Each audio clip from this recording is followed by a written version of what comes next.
بسم اللہ الرحمن الرحیم، السلام علیکم ناظرین، میں محمد ظفر آپ کو اپنے چینل پر خوش آمدید کہتا ہوں۔ ٹرمپ نے ایران کے سپریم لیڈر آیت اللہ خامنئی کو ایک لیٹر لکھا ہے جو کہ جس کی بات جو ہے وہ نیشنل انٹرنیشنل نیوز پر چل رہی ہے، اس حوالے سے بات ہوگی۔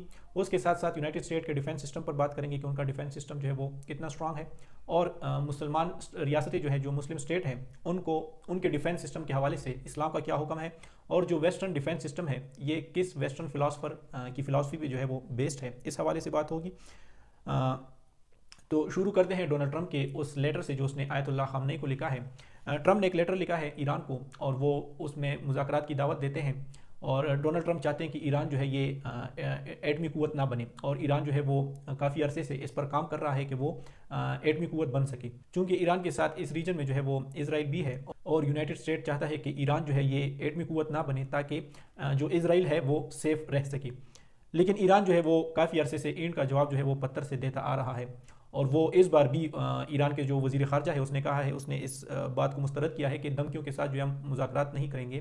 ٹرمپ نے یہ بھی کہا ہے اس لیٹر میں کہ اگر مذاکرات ہو سکے تو بہت اچھا ہے، نہیں تو پھر فوج کا سامنا کرنا ہوگا۔ تو ایران کے وزیر خارجہ نے جو ہے فی الحال اس مذاکرات کو جو ہے وہ مسترد کیے ہیں کہ دھمکیوں کے ساتھ جو ہے ہم کسی صورت میں بھی مذاکرات نہیں کریں گے۔ اب یہ جو یونائٹڈ اسٹیٹ ہے، ان کا جو ڈیفنس سسٹم کی بات کریں تو پوری دنیا میں جو ان کا ڈیفنس بجٹ ہے وہ سب سے زیادہ ہے، اور ان کی جو ڈیفنس سسٹم ہے وہ بھی سب سے بڑھ کر ہے۔ لیکن دوسری طرف اگر دیکھیں تو باقی ممالک، ڈیولپنگ کنٹریز یا اور کوئی مسلم ریاست، وہ اگر ایٹمی قوت بنانا چاہے تو پھر ان کی طرف سے جو ہے ان پر سینکشنز لگتے ہیں۔ یہ نہیں چاہتے کہ باقی ممالک بھی جو ہے وہ مضبوط ہوں اور وہ بھی اپنے پاؤں پہ جو ہے وہ کڑے ہو سکیں۔ قرآن کے سورہ انفال آیت نمبر 60 میں اللہ تعالیٰ جو ہے وہ مسلم ریاستوں کو حکم دیتے ہیں کہ جس کا مفہوم یہ ہے کہ اور تیار رہو دشمنوں کے خلاف جہاں تک ہو سکے، فوج کی جمعیت کے زور سے اور گھوڑوں کے تیار رکھنے سے۔ اس سے کیا ہوگا؟ اس سے یہ ہوگا کہ اس سے اللہ تعالیٰ کے دشمنوں پر اور تمہارے دشمنوں پر اور ان لوگوں پر جن کو تم نہیں جانتے اور اللہ تعالیٰ جانتا ہے، ہیبت بیٹھی رہے گی۔ تو اس آیت کے تفسیر میں جو ہے وہ لکھتے ہیں کہ جس طرح نماز کے لیے وضو فرض ہے، اسی طرح جو ہے مسلم ریاستوں کے لیے یہ دشمنوں کے خلاف جو تیاری ہے یہ جو ہے ان پر فرض ہے۔ اب اگر ریاست کی بات کریں، مسلم اسٹیٹ کی بات کریں، تو موجودہ دور میں جو یہ وقت کے حساب سے فرض ہے۔ اب موجودہ دور میں اگر ہم بات کریں تو ہر اسٹیٹ کی جو ہے ڈیفنس سسٹم ہوتا ہے، ہر ریاست کی اپنی ڈیفنس سسٹم ہوتی ہے۔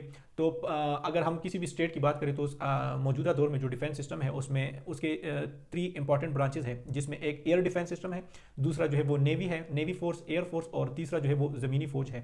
اور اس میں اگر امپورٹنٹ جو فورس ہے وہ آج کے دور میں جو سائنس اینڈ ٹیکنالوجی کا دور ہے تو وہ ایئر ڈیفنس سسٹم ہے۔ جن اسٹیٹ کے ایئر ڈیفنس سسٹم زیادہ مضبوط ہوں تو وہ زیادہ سیکیور ہوتے ہیں۔ مسلم اسٹیٹ کی بھی یہ ضرورت ہے کہ وہ اپنی ایئر ڈیفنس سسٹم جو ہے، ایئر فورس، وہ بھی جو ہے مضبوط کرے، اس کے ساتھ ساتھ اپنی زمینی فوج بھی مضبوط کرے، اور اس کے ساتھ ساتھ جو ہے نیوی وہ بھی مضبوط کرے۔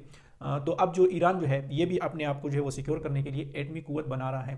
تو یونائٹڈ اسٹیٹ کو جو ہے اب اس سے خدشہ ہے، یونائٹڈ اسٹیٹ کو جو ہے اب وہ خوف ہے کہ اگر ایران جو ہے وہ ایٹمی قوت بنے گا تو پھر جو ہے اسرائیل جو ہے وہ تو ان کا فیورٹ ہے، تو اسرائیل یہ نہ ہو کہ وہ اس ریجن میں کمزور ہو سکے۔ دوسری جانب قرآن پاک کے سورہ المائدہ میں آیت نمبر 32 میں جو ہے وہ اللہ تعالیٰ حکم فرماتے ہیں، جس کا مفہوم یہ ہے کہ اگر کوئی بھی شخص کسی دوسرے انسان کی بے گناہ جان لے گا تو یہ اس طرح ہے کہ گویا اس نے پورے انسانوں کی جان لے لی۔ تو اسلام جو ہے وہ درس دیتا ہے کہ کوئی بھی شخص جو ہے وہ دوسرے انسان کی بے گناہ جان نہیں لے گا، اور اس کے ساتھ ہی اسلام یہ حکم دیتا ہے کہ مسلمان جو ہے وہ مسلم اسٹیٹ جو ہے وہ اپنی ڈیفنس سسٹم جو ہے وہ مضبوط کرے اور یہ دشمنوں کے خلاف تیار ہوں۔ تو اسلام کا جو ڈیفنس سسٹم کے حوالے سے حکم ہے تو وہ ایک بیلنس ہے اور انصاف پر مبنی ہے کہ مسلم ریاستیں جو ہے وہ بے گناہ کسی انسان کی جان نہیں لے گی۔ اس کے برعکس اگر ہم ویسٹرن اسٹیٹ کی بات کریں تو میکیولی ایک ویسٹرن فلاسفر ہے جو اپنے بک دا پرنس میں لکھتے ہیں، اسٹیٹ کے کنگ کو جو ہے وہ مخاطب کرتے ہیں اور کہتے ہیں کہ آپ جو ہے اپنی ایک ایسی مضبوط آرمی بنائیں اور اس آرمی کو جو ہے اپڈیٹڈ ویپن سے اکوپ کریں، اس طرح جو ہے آپ جو ہے وہ عزت کمائیں گے، رسپیکٹ آن کر سکیں گے اس طریقے سے۔ اور آپ نے جو ہے باقی دشمنوں کو جو ہے وہ دبا کے رکھنا ہے، خوف میں رکھنا ہے، اور ان پر جو ہے ہر وقت غالب رہنا ہے، اور یہ آپ نے جو ہے اپنا ڈیفنس سسٹم بہت مضبوط رکھنا ہے۔ اسٹیٹ جو ہے، اسٹیٹ ریاست یہ اینڈ ہے، یہ سب کچھ ہے، اور باقی جتنی بھی چیزیں ہیں وہ مینز ہے۔ آپ اسٹیٹ کے لیے کسی بھی چیز کو جو ہے وہ اگر آپ کو قربان کرنا پڑے، قتل و غارت کرنا پڑے، تو آپ جو ہے اسٹیٹ ریاست کے لیے کر سکتے ہو، یہ کیا کرو۔ تو یہ ویسٹرن کنٹریز جو ہے میجورٹی وہ اس میکیولی کی فلاسفی پر جو ہے وہ چلتے ہیں، اور وہ اپنا ڈیفنس سسٹم جو ہے وہ بھی مضبوط رکھتے ہیں، اور وہ کبھی کبھار کسی ایک ملک پر تو کبھی کسی دوسرے ملک پر وہ جو ہے حملے بھی کرتے ہیں، اسی طرح جو ہے وہ اپنی جو وہ پاور ہے اور وہ جو اپنی سپیریورٹی ہے اس کو جو ہے وہ مینٹین رکھتے ہیں۔ اب ابراہم لنکن جو ہے یہ یونائٹڈ اسٹیٹ کے پریزیڈنٹ 1860 میں گزرے ہیں۔ اس کے دور میں جو یونائٹڈ اسٹیٹ میں امریکہ میں اس کے دور میں جو ہے امریکہ میں ایک سول وار ہوئی تھی جس میں جو ہے وہ 6 لاکھ پلس لوگوں کی جانیں جو ہے وہ لی گئی تھی. تو جو ویسٹرن کنٹریز ہیں وہ اسی میکیولی کی فلاسفر جو ہے وہ میجورٹی اسی پر جو ہے وہ چلتے ہیں, جبکہ جو اسلام کا حکم ہے تو وہ انصاف پر مبنی ہے. اس میں آپ جو ہے کسی کو بھی جو ہے وہ بے گناہ کسی کی جان نہیں لے سکتے, لیکن اس کے ساتھ ساتھ یہ حکم بھی دیتا ہے کہ آپ جو ہے دشمنوں کے خلاف جو مسلم ریاست ہے وہ اپنا ڈیفینس سسٹم جو ہے وہ مضبوط رکھیں گے. تو اب یونائٹڈ اسٹیٹ کے اس کے ساتھ ساتھ بتاتے چلوں کہ یونائٹڈ اسٹیٹ کی اپنی ڈیفینس سسٹم جو ہے وہ کتنی مضبوط ہے. تو یونائٹڈ اسٹیٹ کی جو ہے وہ 700 پلس بیسز جو ہے یہ اکراس دا ورلڈ ہے یونائٹڈ اسٹیٹ کی. اس کے ساتھ اگر ہم بات کریں تو رشیا جو ہے وہ دوسرے نمبر پر ہے جس کے صرف 33 بیسز ہیں. چائنا کے جو ہے وہ 6 بیسز ہیں. اسی طرح اگر بجٹ کی ہم بات کریں تو یونائٹڈ اسٹیٹ کی جو بجٹ ہے ڈیفینس بجٹ یونائٹڈ اسٹیٹ کی وہ $800 بلین پلس ہے. یہ یونائٹڈ اسٹیٹ جو ہے ڈیفینس بجٹ ہے ان کا. اس کے ساتھ اگر چائنا کی بات کریں تو وہ اپروکسیمیٹلی $2.5 بلین ہے. اور چائنا رشیا اور انڈیا یہ تینوں اگر ان تینوں اسٹیٹ کے ڈیفینس بجٹ کو اگر ہم ملا لیں تو یہ یونائٹڈ اسٹیٹ کے ڈیفینس بجٹ سے جو ہے وہ کم ہے. چائنا رشیا اینڈ انڈیا ان تینوں کا ڈیفینس بجٹ اگر ہم ملا لیں تو یہ یونائٹڈ اسٹیٹ کے ڈیفینس بجٹ سے کم ہے. یونائٹڈ اسٹیٹ جو ہے وہ صرف ایک گلوبل لیڈر نہیں ہے بلکہ ایک ہیجمن ہے. ملٹری کے علاوہ اگر ہم باقی ٹیکنالوجی کی بات کریں تو اس میں بھی وہ بہت آگے ہے.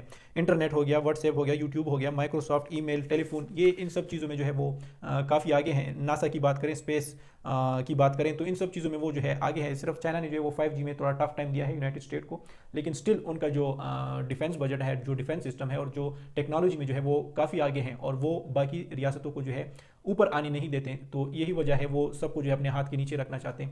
تو اب ایران جو ہے وہ چاہتا ہے کہ وہ ایٹمی قوت بنے اور یونائٹڈ اسٹیٹ جو ہے وہ اس حوالے سے ان پہ جو ہے وہ دباؤ بھی ڈالنا چاہتے ہیں اور ساتھ میں وہ کہتے ہیں کہ اگر مذاکرات سے ہو سکے تو مذاکرات بھی کرنا چاہتے ہیں.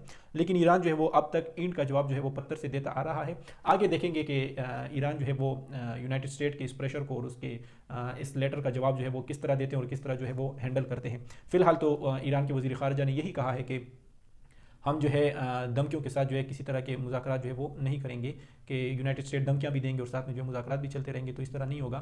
دیکھیں گے کہ آگے جو ہے وہ کیا ہوگا, وہ پھر وقت کے حساب سے دیکھا جائے گا. اب تک کے لیے اتنا ہی, مجھے دیجیے اجازت. اپنا خیال رکھیے. اللہ حافظ.